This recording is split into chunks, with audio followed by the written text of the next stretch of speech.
الحمد لله رب العالمين والصلاة والسلام على سيد المرسلين أما بعد وأعوذ بالله من الشيطان الرجيم بسم الله الرحمن الرحيم الصلاة والسلام عليك يا رسول الله وعلى آلك وأصحابك يا حبيب الله الصلاة والسلام عليك يا نبي الله وعلى آلك وأصحابك يا نور الله. فرمان آخری نبی رسول ہاشمی صلی اللہ علیہ وآلہ وسلم ہے کہ تم جہاں پر بھی ہو، دنیا کے جس مرضی کونے پر ہو، درود پڑھو، تمہارا درود مجھ تک پہنچتا ہے. سبحان اللہ. اللہ پاک ہم سب کو کثرت سے درود و سلام پڑھنے کی توفیق عطا فرمائے. بخاری شریف میں ہے کہ حضرت عبداللہ ابن عباس رضی اللہ تعالی عنہما فرماتے ہیں کہ ایک مرتبہ پیارے آقا مکی مدنی مصطفیٰ صلی اللہ علیہ وآلہ وسلم دو قبروں کے قریب سے گزرے تو آپ صلی اللہ علیہ وآلہ وسلم نے انہیں دیکھا، فرمایا ان دونوں قبر والوں کو عذاب ہو رہا ہے، اور عذاب بھی کسی بڑے جرم کی وجہ سے نہیں ہو رہا.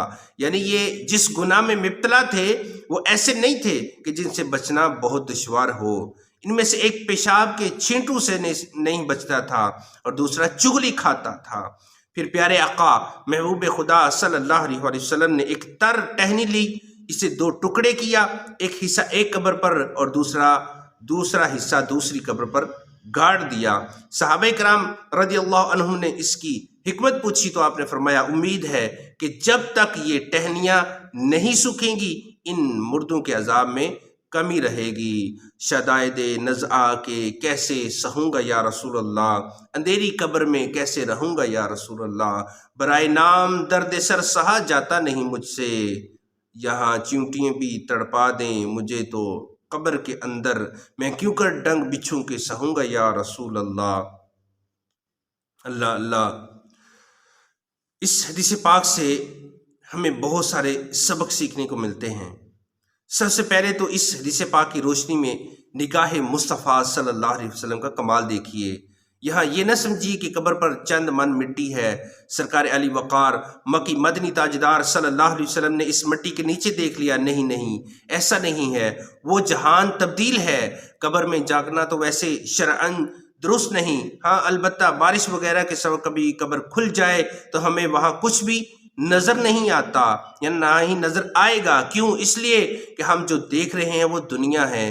مردے کے ساتھ جو کچھ معاملات ہو رہے ہیں وہ دنیا میں نہیں بلکہ دوسرے جہان یعنی عالم برزخ میں ہو رہے ہیں. مگر قربان جائیے یہ نگاہ مصطفیٰ صلی اللہ علیہ وآلہ وسلم کا کمال ہے. آپ صلی اللہ علیہ وسلم اس دنیا میں ظاہری حیات کے ساتھ تشریف فرما ہے. یہ جہان علیحدہ ہے، عالم برزخ علیحدہ جہان ہے، اور آپ صلی اللہ علیہ وسلم اس جہان میں رہتے ہوئے دوسرے جہان کو دیکھ بھی رہے ہیں، اور دوسرے جہان میں کیا ہو رہا ہے، کس سبب سے ہو رہا ہے، یہ سب کچھ جان بھی رہے ہیں. سبحان اللہ.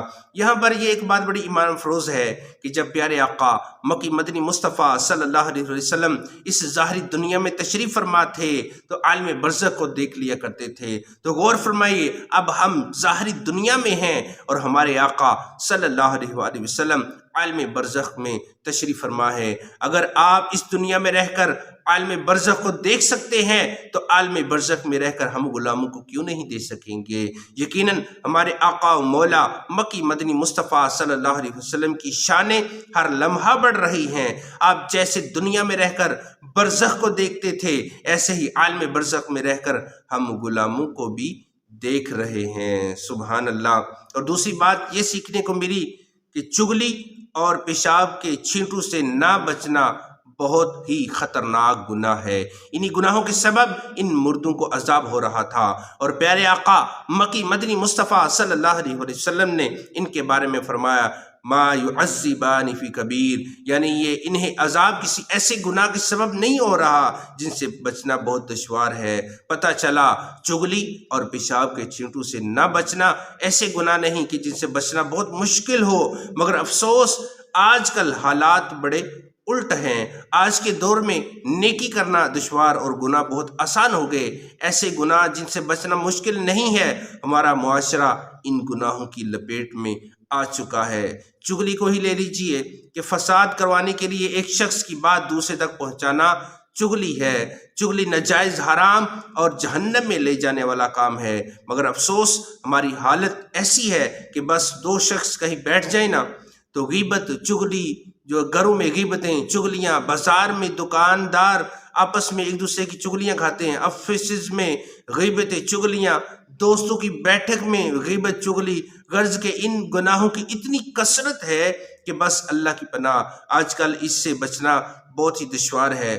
سوچ کر بولنے کی تو عادت ہمیں بالکل نہ ہونے کے برابر ہے، لہٰذا اچھے خاصے جو پڑھے لکھے لوگ ہیں ان کی بھی گفتگو سن لیں تو ان میں بھی بے احتیاطیاں کرتے ہیں، غیبت ہو رہی ہے، چغلی ہو رہی ہے، جھوٹ بولے جا رہے ہیں، اللہ اللہ، مگر اندازہ تک نہیں ہوتا کہ میں نے ابھی جو بولا ہے وہ کتنا سنگین جرم ہو گیا ہے، بس زبان چل رہی ہے اور گناہ پر گناہ ہوئے جا رہے ہیں۔ اسی طرح پیشاب کے چینٹوں سے نہ بچنے کا معاملہ، غیر مہذب لوگ گلیوں میں دیواروں کے سامنے پیشاب کرتے ہیں، اور اس بے شرمی والے کام میں جہاں اور بہت ساری برائیاں ہیں وہی پیشاب کے چینٹوں سے خود کو بچانا بھی بہت دشوار ہو چکا ہے۔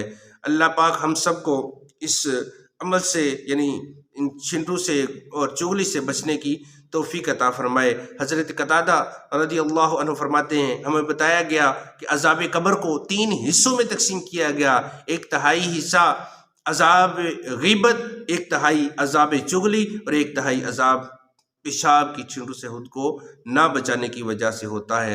اللہ پاک ہمیں ان تینوں بلکہ ہر طرح کے گناہ سے بچنے کی توفیق عطا فرمائے، آمین، بجاہ نبی الامین صلی اللہ علیہ وآلہ وسلم۔